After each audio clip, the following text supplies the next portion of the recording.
ये जी प्लासा कतलूनिया है, बार्सिलोना की मेन एक टूरिस्ट पॉइंट और मेन सेंटर एरिया है, जहाँ से ये मैं वीडियो बना रहा हूँ।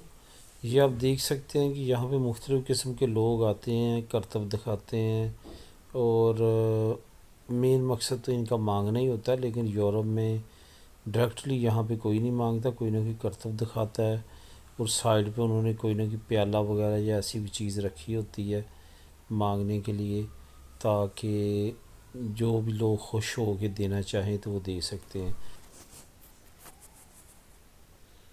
अब आपको दूसरे कुछ एरियाज़ का विज़िट कराता हूँ, खामोशी के साथ, बोलने के बगैर। तो चलिए देखते हैं।